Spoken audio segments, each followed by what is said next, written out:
All right, so we're jumping into some more categories this week, and I'm really on with those. So I'll probably, hopefully, finalize them during the lives and share that, and then move into building the calendar for the year. So it'll include the topics for the rest of January and then for the rest of the year. So I haven't decided if I'm going to keep it just by the month and then keep it open so I can stay flexible, or go week by week. But I definitely won't be sharing the books on the itineraries or on the calendar. I think I'll save that for later, but I will need to get a little bit more disciplined and start sharing the list of books, maybe at the beginning of the week or something like that. Earlier, I would share the book of the day in a story on Instagram. I need to decide how I'll do it. Probably in posts. I'll share the upcoming books for the week and then maybe share the cover for the day. I don't know. Anyway. But if I plan out by the month, it keeps a sense of mystery, right? And then I can see if I can start working with others and maybe meeting with authors and seeing if I can put together some itineraries so that people can actually be traveling, right, on that week. I don't know. So if I make an itinerary, if people know that the certain topic's coming up, then everybody knows they can join in and talk about it on that week, whether they're traveling or not. But if they are traveling, if they are somewhere else, then they can chime in on where people can go, considering where they are locally or where they've been.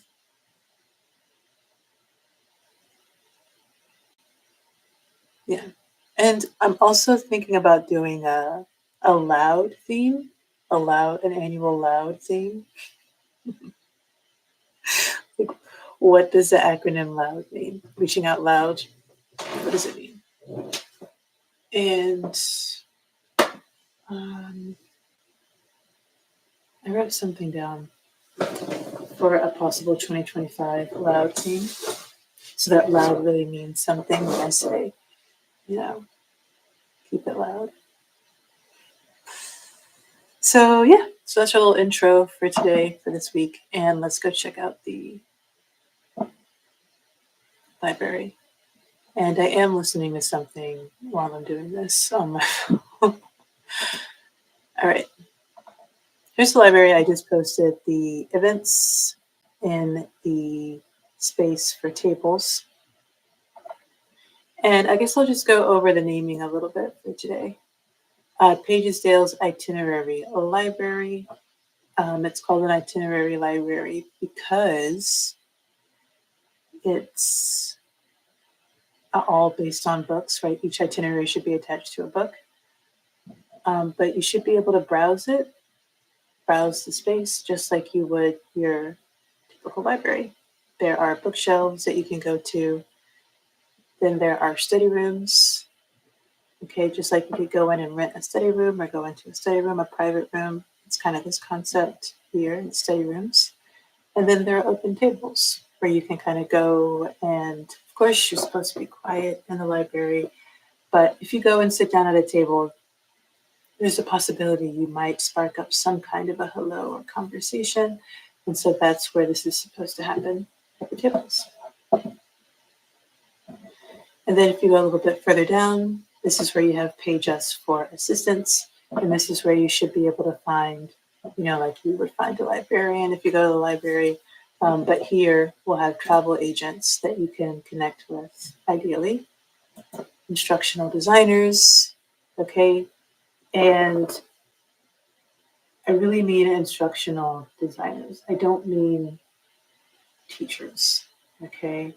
And that doesn't mean that teachers aren't open to this position, but it means that the role is developing tools for people to use to facilitate their learning, okay? It's not administering the actual lessons. That's not what the library is for. That's not what pagesdale is for. Pagesdale is for developing instructional design. I'm not in a place right now where I see pagesdale offering lessons online, right? I would only want to do that in person. And I would like for it to be like an unplugged sort of experience for the most part. Okay, and libraries or librarians and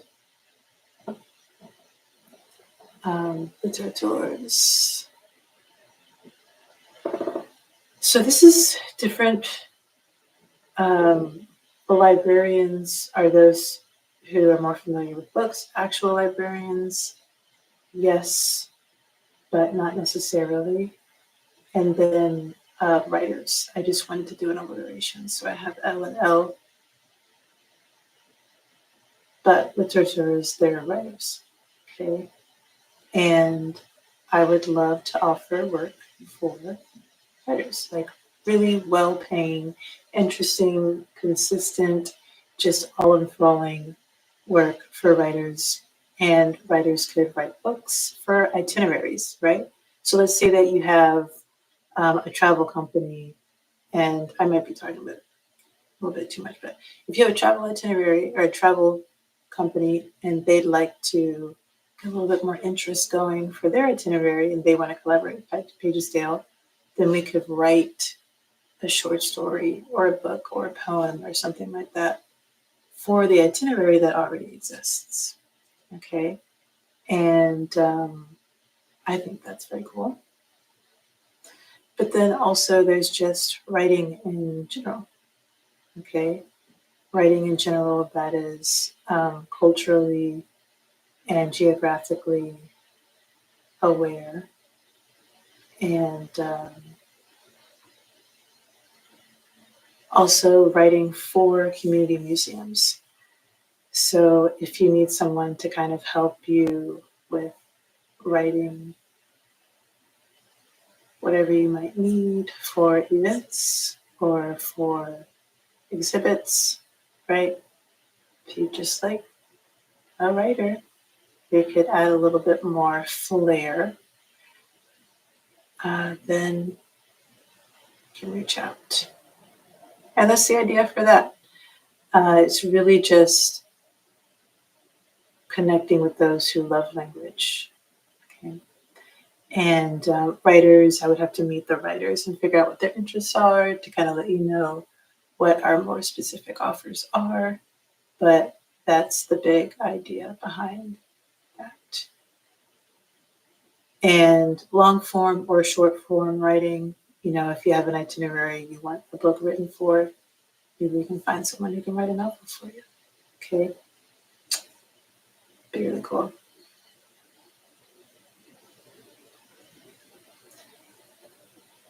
Yeah, I'll leave that there. So I should go grab my notebook. The thing about YouTube is that it won't let me cover my webcam. So I'm just gonna put a book over it for a second while I grab my stuff.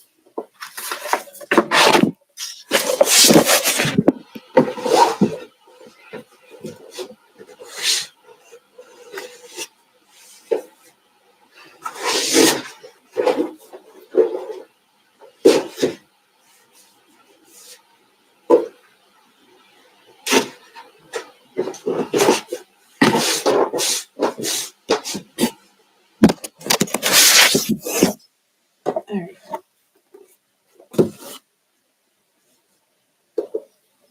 So the itineraries that we have done,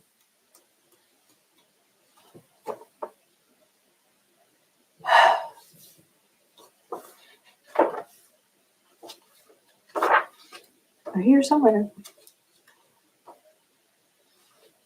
Ooh, we have 3 done. That's great. So, Tebaldo and The Hole in the Calendar, My Calendar, Eminem's Brand History of the Calendar, which turned out to be a really good book.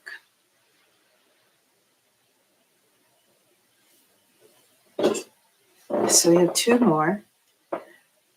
And I have to find them on the computer. You know what? I have to post some stuff on Facebook.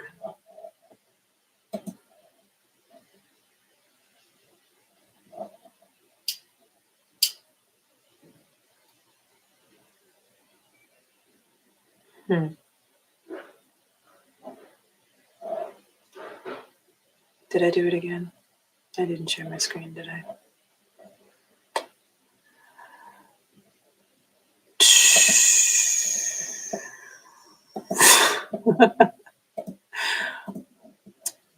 Novice move that I can hear on YouTube. Yep. It's okay, I'll get used to it. So this is what I was talking about before. Travel agents, instructional designers, librarians, lieutenant tools. You just gotta join the library. It's okay. It's all right. I won't bother you. Yeah. And there are some barriers to entry into the tables and events, just not into the library in general. But I might have to change that. Right? It'll stay free, but I have to come up with another barrier to entry to add a little bit more intrigue, apparently. All right.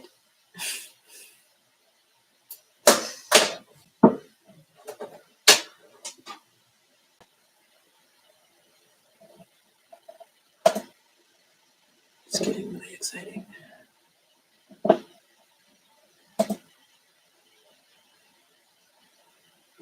13 months of sunshine. Real. Let's do that one. Ethiopia is the highlighted country for this book. And I don't have it here, but I do have it on my phone, on my Kindle app.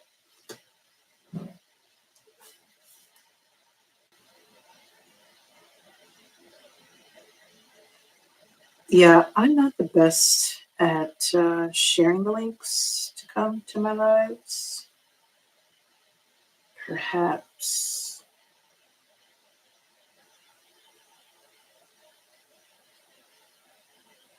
Not so subconsciously, intentionally, but I'm going to go ahead and share this. It's kind of more of a documentation at this point than an entertainment situation. Sorry.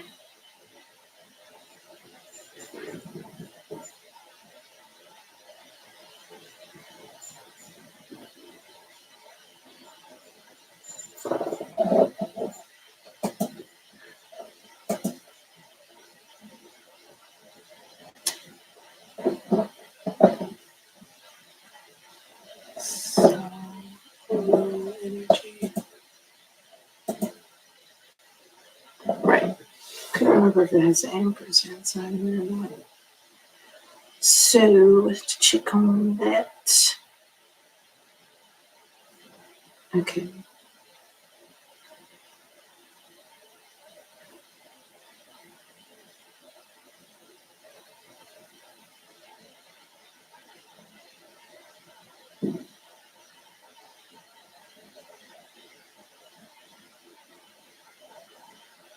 Also, my website situation.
13 Months of Sunshine. I read the book in the other live, another live last week. So I'm just going to flip through it. I'm pretty sure I cannot open a book on Kindle on my computer. You know what? I know that I used to be able to. I know I did a long time ago. So that sounds kind of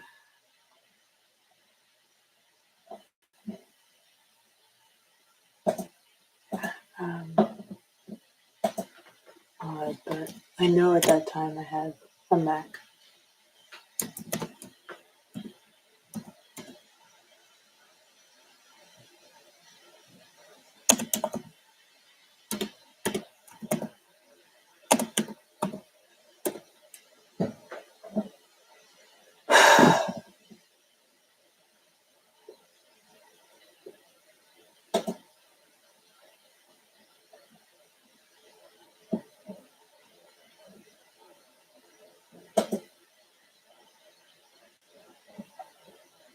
Hmm.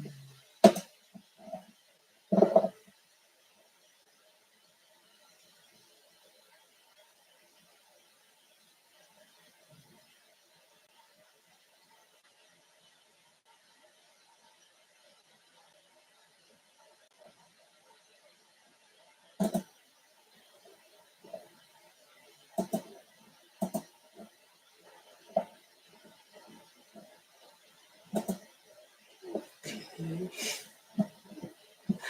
Thanks for coming along.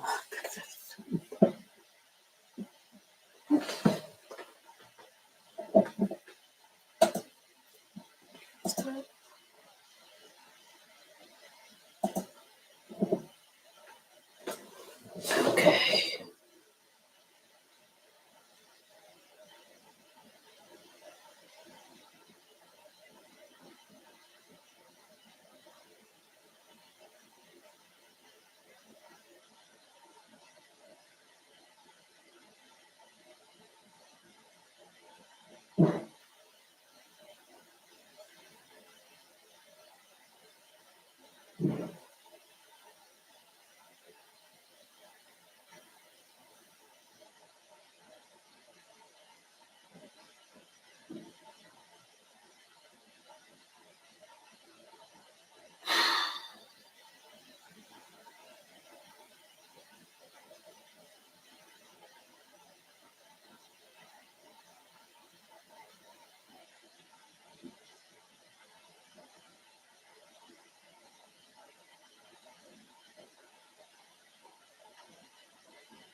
CFPOs get nervous every time one of these windows pops up.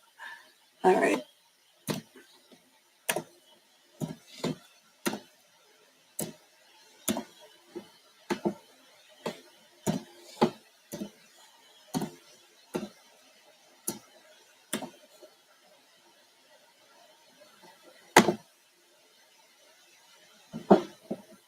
Anybody who's never quite sure. Type in the right stuff.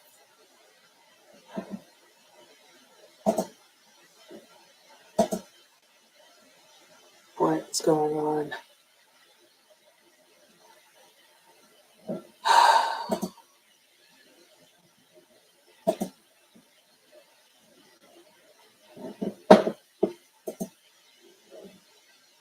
What is going on?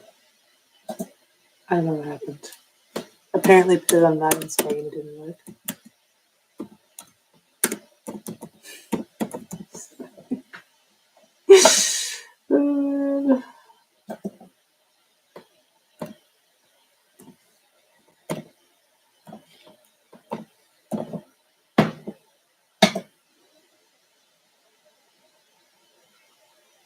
Ooh, you can listen to it.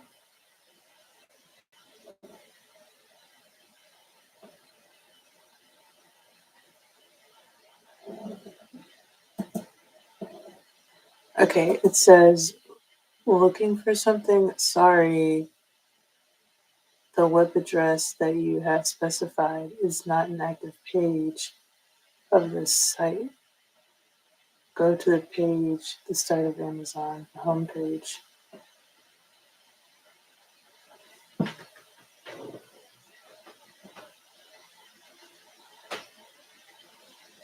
Guys.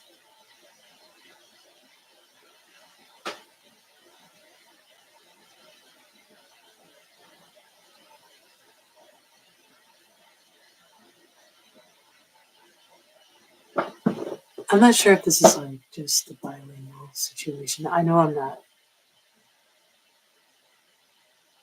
authentically bilingual, but I just mean managing one's life between two languages. Because I bought my computer in Honduras. And it's in Spanish all the time. A lot of times it picks up these caches. I don't know if that's a word, but I think it's because of the caches.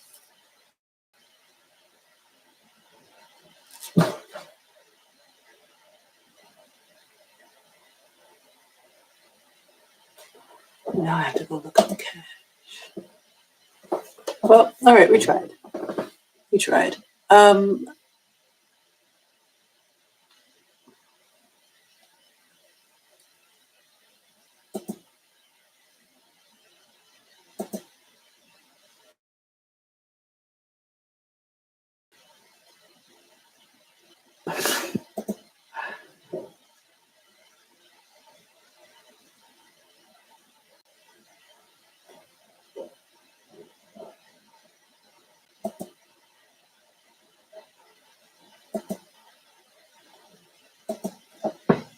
Yeah, this is an interesting thing because I thought I chose Google Chrome and then it still sent me here.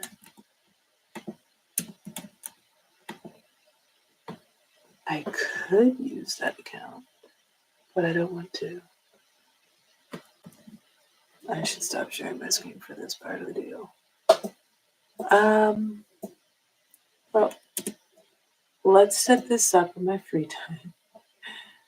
And I'll just use the book for you today. Okay.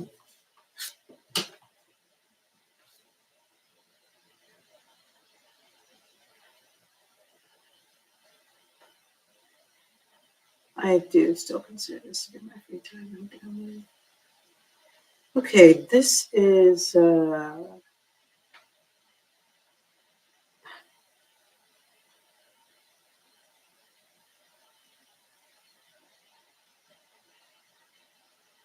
very short book. Okay.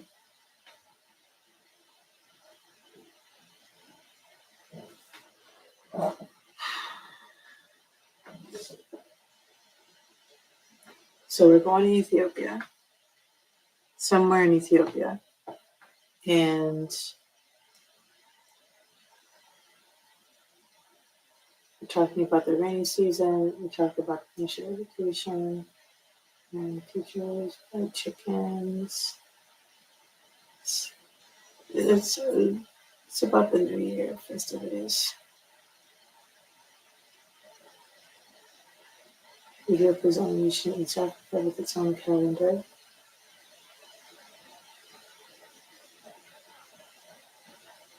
Calendar is 7 to 8 years behind the one used by most of the world.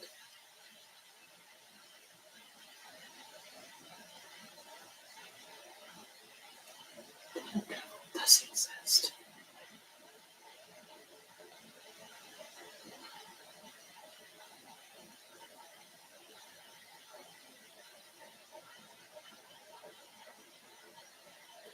When most countries celebrated the year 2020, it was the year 2012 in Ethiopia.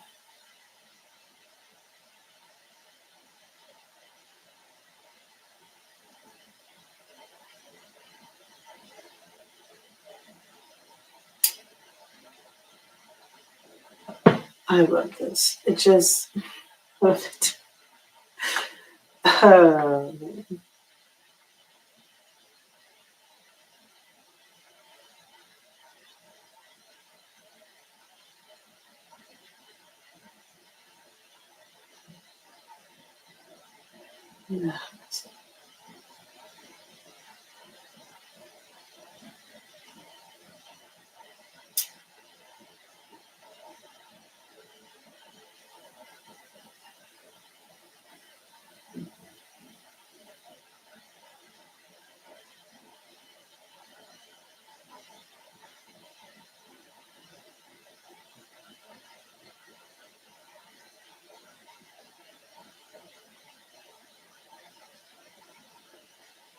All right, Ethiopia has a month that's only 5 or 6 days.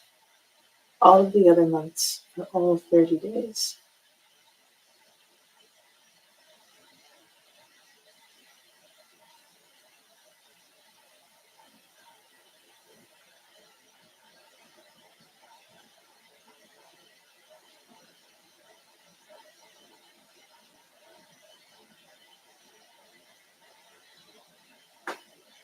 I'm not picking up on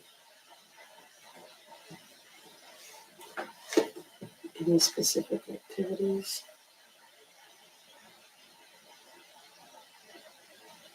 Fields. We could go to a garden or a field of flowers in Ethiopia. Field of flowers.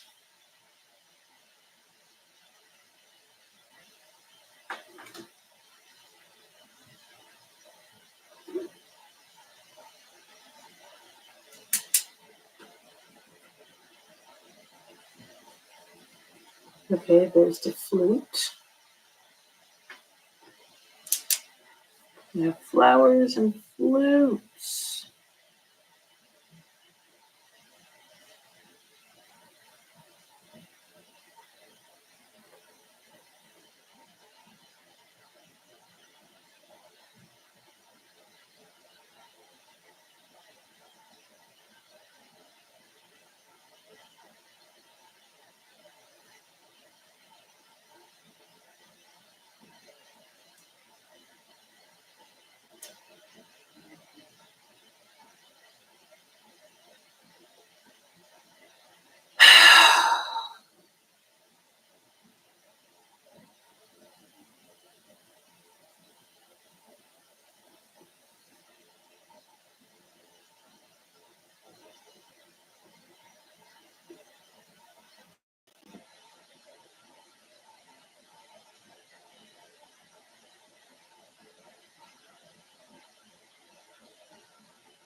All right, yeah, I am on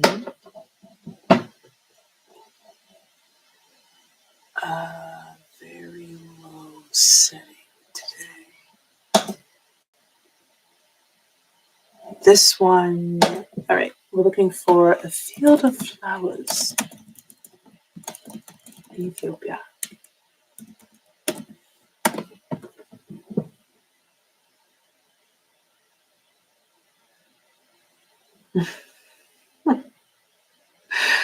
Oh, God. Flower farms, that's what I want.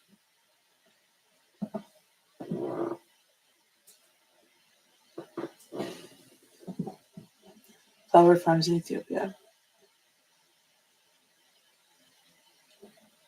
Seems like the place to go.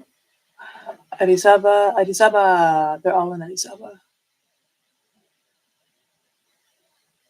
What is this place? Flowercompanies.com.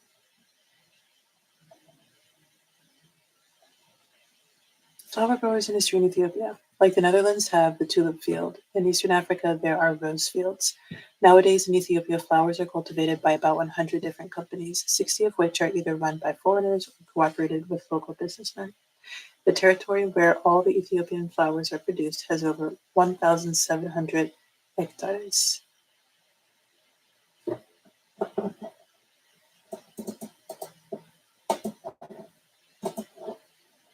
God, just whoa.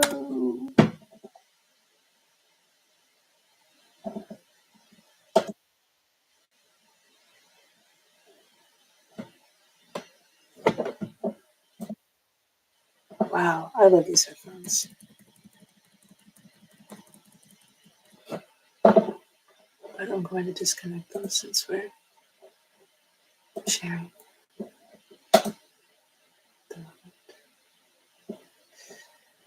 All right, this is this.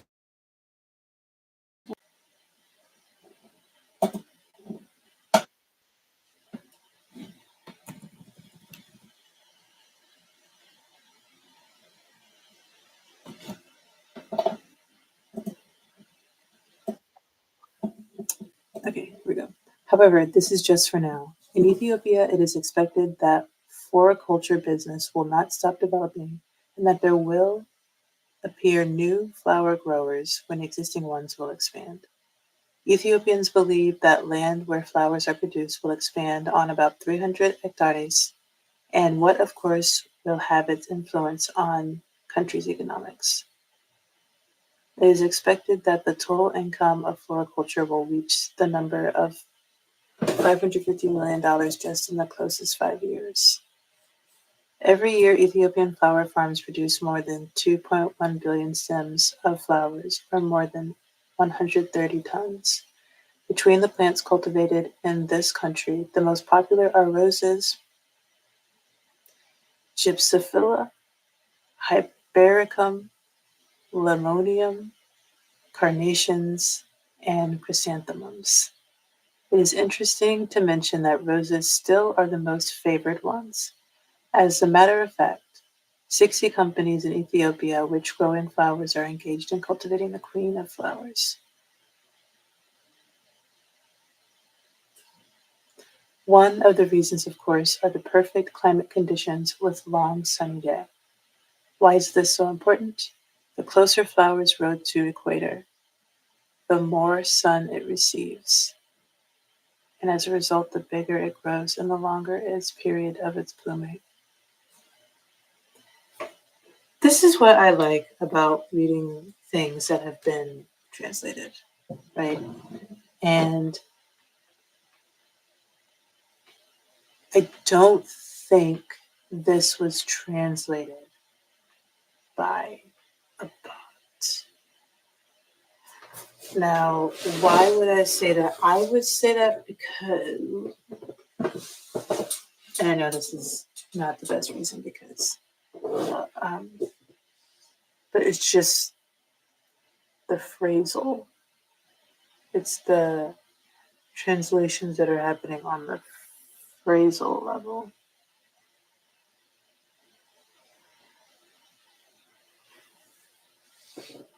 but probably wrong.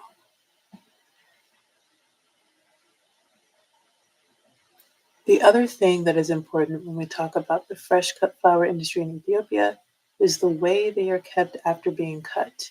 There exist special storehouses for flowers with a refrigeration unit. In Ethiopia, their total capacity is 65,000 tons. In addition, some companies have their own refrigerating storages and, of course, refrigerating trucks. Yes. Advantages of cultivating on Ethiopian market.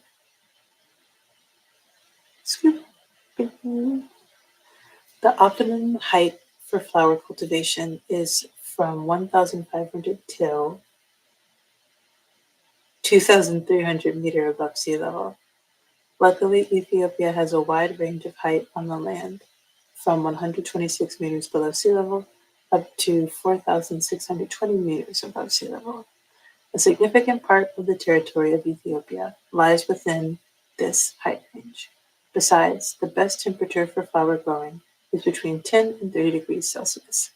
As far as the country also has many large areas with these climate conditions, there is a huge potential for creating different companies and organizations who would produce even more various sorts of cut flowers. The other advantage for developing the floriculture business on flower farms in Ethiopia are the fertile soils which are perfect for flower growing. Ethiopia has also suitable geographical location for developing floriculture industry. It is comparatively close to the flower markets in Europe and Near East. Well-developed logistics allow to make the process fast and convenient, starting from flower growing on the farms of Ethiopia till them supplying them to the retailer and afterwards final customers. That's another reason why I think this was human done, because of that little mistake.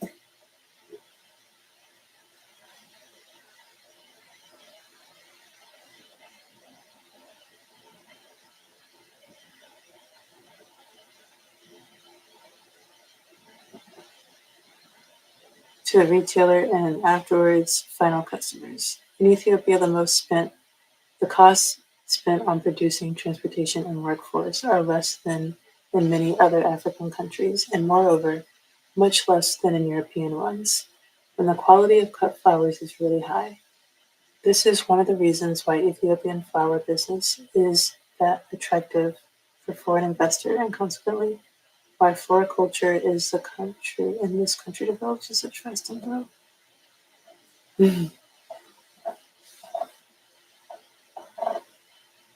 All right, very cool.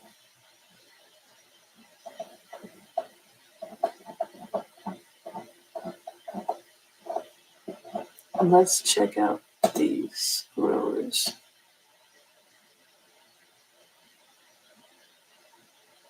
What?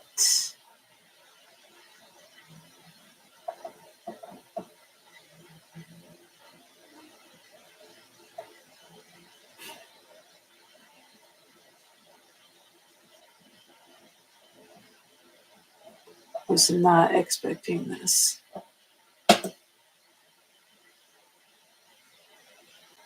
Oh.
This isn't giving me extra information.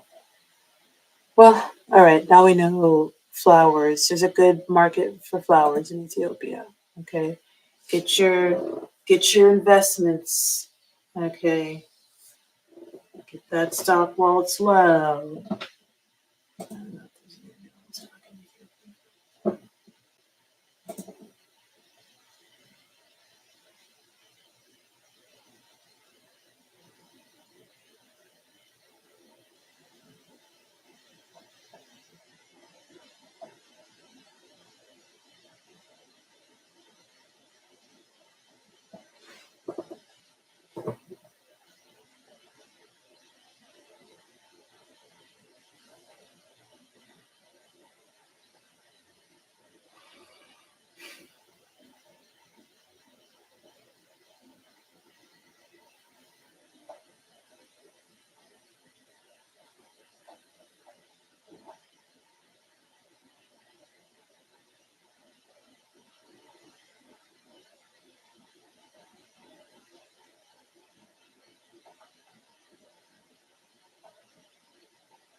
And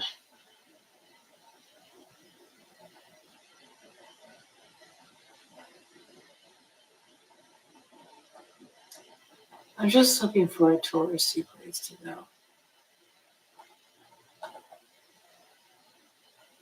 I should just search garden.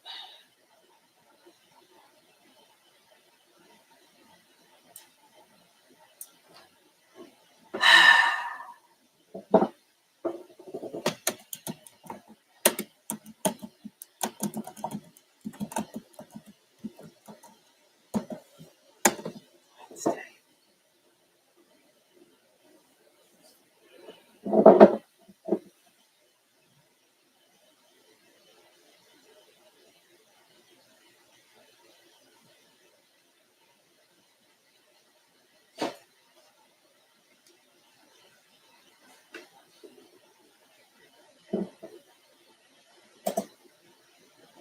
This is good. When did this open? Education programs. The garden will facilitate education programs and community events run by Heritage Watch. Where's this? Ooh. Just a year ago?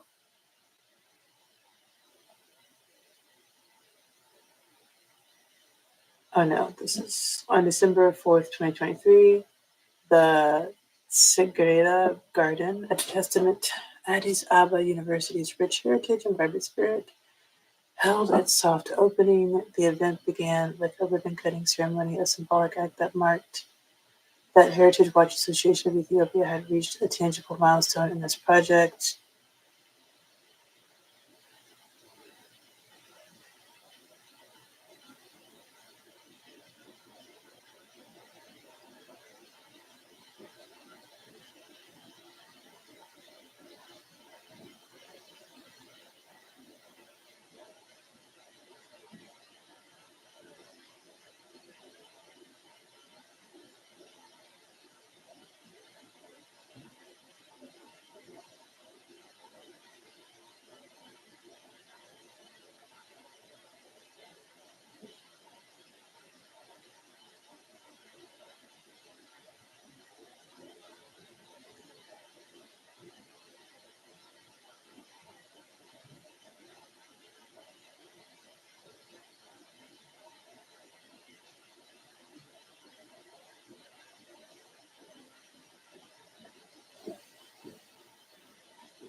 It's in London.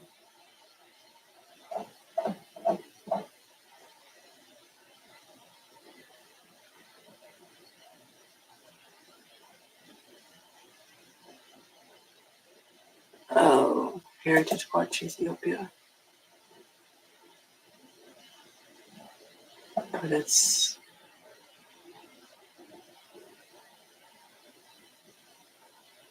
the European organization. I guess that's why everything was in English. That was a little ignorant of me.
Okay, so not productive in the itinerary completion sense, but learned some stuff today. And we're going to go to that garden that I just found. And all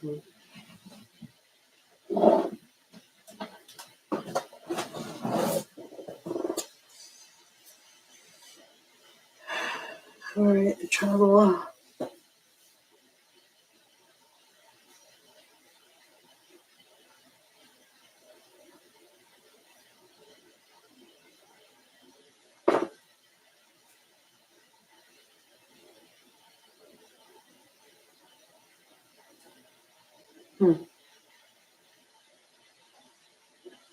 If we're going to garden in Ethiopia.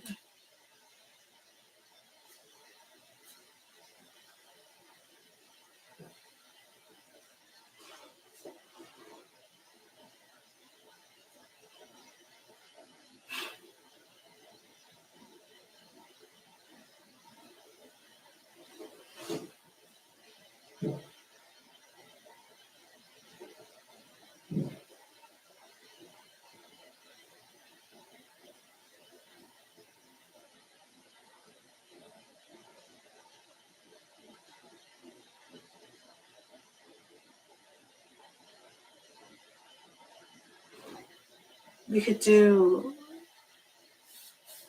and a local garden.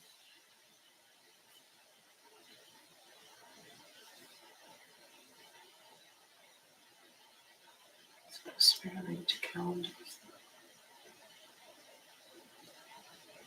It can just be a horticulture thing.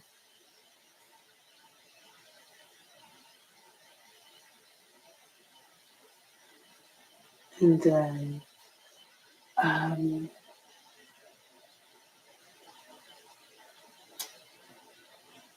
do a beautification project, planting seeds or flowers.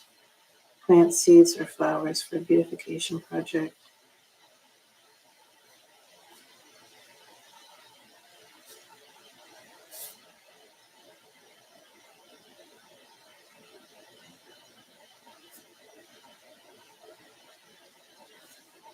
There you go. Just one more to go.